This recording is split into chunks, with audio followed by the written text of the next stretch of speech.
அனைவருக்கும் வணக்கம். நேற்றைய தினம் நடந்த ஒரு சம்பவம் மிகப்பெரிய பிரச்சனையை உருவாக்கி இருக்குது ஈரானுக்கும் அமெரிக்காவுக்கும் இடையே. இதனால ஈரான் இனிமேல் நாங்கள் அமெரிக்காவோடு பேச்சுவார்த்தை நடத்துவதற்கே தயாராக இல்லை அப்படின்னு சொல்லியிருக்குது. அதே சமயத்தில் பேச்சுவார்த்தை கண்டிப்பாக நடக்க போகுது அப்படிங்கிற நம்பிக்கையில் அமெரிக்காவுடைய துணை ஜனாதிபதி ஜேடி வான்ஸு இங்கே பாகிஸ்தான் சேர்ந்திருக்கிறாரு பேச்சுவார்த்தைக்கு. நேற்று நடந்த அந்த எக்ஸ்ப்ளோசிவான சம்பவம் என்ன, அதனால் ஏன் ஈரான் இவ்வளவு பதற்றம் அடைஞ்சிருக்குது, இவ்வளவு கொந்தளிச்சிருக்குது அப்படிங்கிறத இன்றைய வீடியோவில் விலாவாரியாக பார்க்கலாம் நண்பர்களே. இது வரைக்கும் நீங்கள் நம்ம சேனலுக்கு சப்ஸ்கிரைப் பண்ணல அப்படின்னா கீழே இருக்கிற சப்ஸ்கிரைப் பட்டனை தட்டிட்டு வாங்க நண்பர்களே வீடியோக்கு போகலாம்.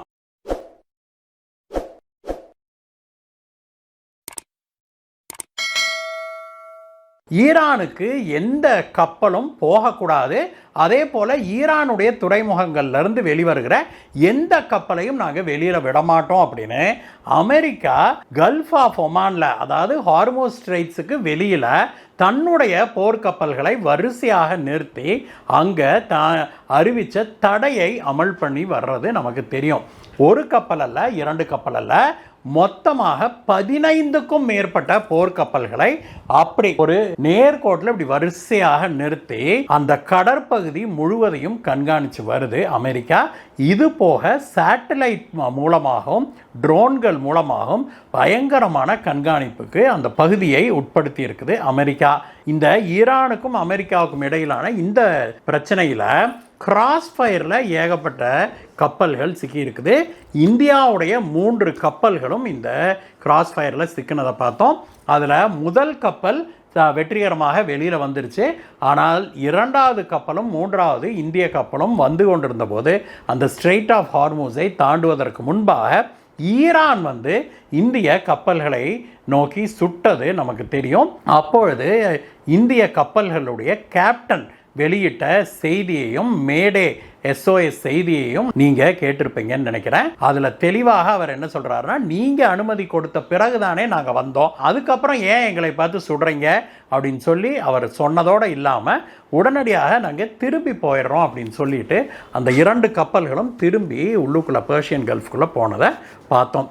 இது போக மேலும் பல நாடுகளுடைய கப்பல்களின் மீது நேரடியாக துப்பாக்கி சூடும் நடத்தியிருக்குது ஈரானுடைய IRGC காவல் படை. இந்த சம்பவம்லாம் நடந்து கொண்டிருந்த அதே சமயத்தில் ஈரானுக்கு ஒரு பேரிடியாக இறங்கி இருக்குது அமெரிக்கா எடுத்த ஒரு நடவடிக்கை.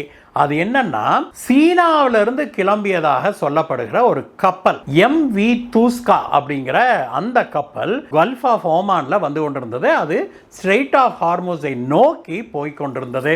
அந்த கப்பல் சீனாவிலிருந்து சரக்கு ஏற்றிக்கிட்டு ஈரானுக்கு போகுது அப்படின்னு தெரிஞ்ச உடனே அமெரிக்காவுடைய போர்க்கப்பல்கள் அந்த கப்பலை நிறுத்த சொல்லி அறிவிக்கிறாங்க.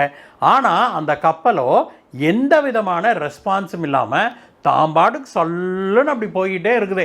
அதற்கு பிறகு கடுப்பான அமெரிக்காவுடைய பாதுகாப்பு படையினர் அந்த MV தூஸ்கா அப்படிங்கிற அந்த கப்பலை துரத்தி கொண்டு போய் உடனடியாக நிறுத்த சொல்லியிருக்கிறாங்க. அந்த கப்பலை அதற்கு பிறகு அவங்க நிறுத்தியிருக்கிறாங்க. நிறுத்தின பிறகு அமெரிக்காவுடைய கடற்படை வீரர்கள் அந்த MV தூஸ்கா கப்பலுக்குள்ளே ஏறி அந்த கேப்டனை சிறைப்பிடிச்சிருக்கிறாங்க. அது மட்டும் இல்லை, அந்த கப்பலையே அவங்க சீஸ் பண்ணியிருக்கிறாங்க, சிறைப்பிடிச்சிருக்கிறாங்க அப்படிங்கிறத பார்க்குறோம். இந்த கப்பலை பிடிச்சது தான் இன்றைக்கு ஒரு மிகப்பெரிய சர்வதேச பிரச்சனையாக வெடிச்சிருக்குது.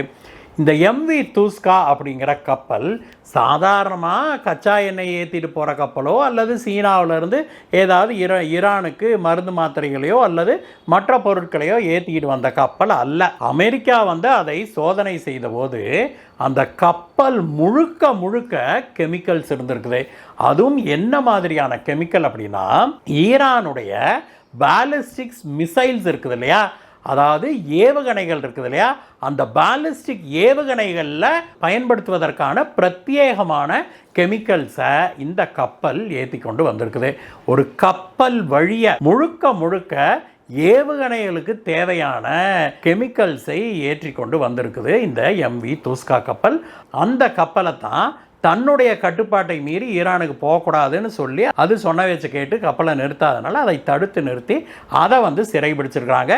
சிறைபிடித்த பிறகு தான் அமெரிக்காவுக்கே இந்த அதிர்ச்சியான விஷயம் தெரிய வந்திருக்குது.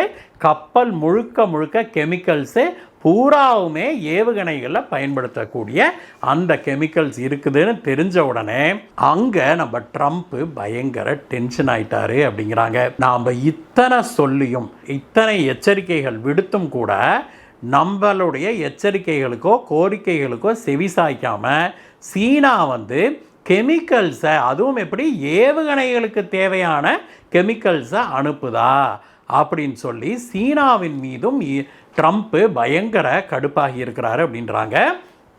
அதே காரணத்துக்காக தான். எதே காரணம்?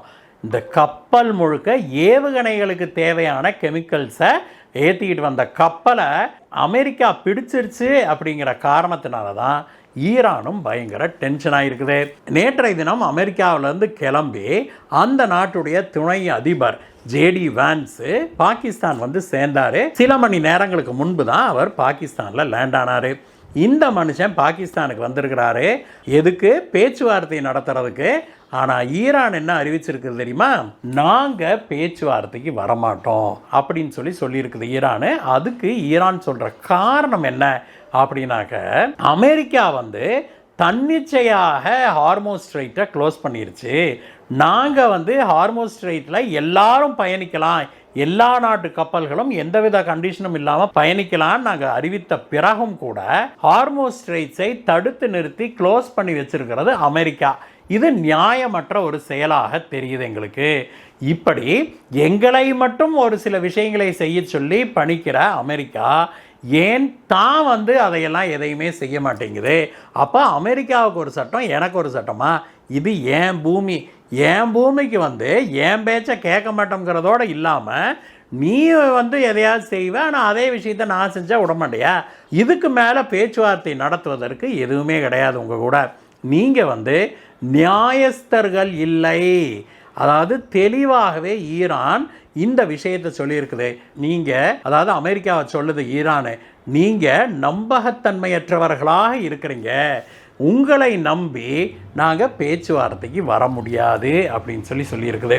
இதுக்கும் சில தினங்களுக்கு முன்பு தான் அசீம் முனீர் நேராக கிளம்பி ஈரானுக்கே போய் அங்கே ஈரானுடைய தலைவர்களை பார்த்து சமாதானம் பேசுறதுக்கு வாங்கன்னு சொல்லி அழைப்பும் விடுத்துட்டு வந்திருக்கிறாரு. அப்பொழுதே அவர் அமெரிக்கா கொடுத்த சில நிபந்தனைகளை கொண்டு போய் ஈரானிடம் கொடுத்ததாகவும் சொல்லப்படுது. இத்தனைக்கு பிறகும் கூட தெளிவாக இப்பொழுது ஈரான் சொல்லிருச்சு, நாங்கள் பேச்சுவார்த்தைக்கு வரமாட்டோம் அப்படின்னு. அமெரிக்கா ஹார்மோஸ் நீரிணையை பிளாக் பண்ணினது தான் உண்மையான காரணமா அப்படின்னு கேட்டிங்கன்னா நான்லாம் தெளிவாகவே சொல்லுவேன், அது காரணம் இல்லை அப்படின்னு. ஏன்னா செகண்ட் ரவுண்டு பேச்சுவார்த்தைக்கு தயார்னு சொல்லிச்சு ஈரானு. நாங்கள் போய் இஸ்லாமாபாத் போய் பேச்சுவார்த்தை நடத்துவோம்னு சொல்லிச்சு ஈரானு. அப்படி சொன்ன போதெல்லாம் ஹார்மோஸ் நீரிணையை அமெரிக்கா பிளாக் பண்ணியிருந்தது நமக்கு நல்லா தெரியும். ஏற்கனவே ஹார்மோஸ் நீரிணையை பிளாக் பண்ணிருச்சு அமெரிக்கா. ஈரான் அதை திறந்து விடணும்னு கண்டிஷனும் போட்டிருந்தது. அப்போ கூட பேச்சுவார்த்தை நடத்துறதுக்கு தயாராக இருந்தது ஈரான். ஆனால் இப்பொழுது திடுதிப்புன்னு நான் போக மாட்டேன்னு சொன்னால், இதுக்கு இடையில் இந்த இடைப்பட்ட காலத்தில் என்ன நடந்திருக்குது அப்படின்னா, இது ஒன்று தான் நடந்திருக்குது.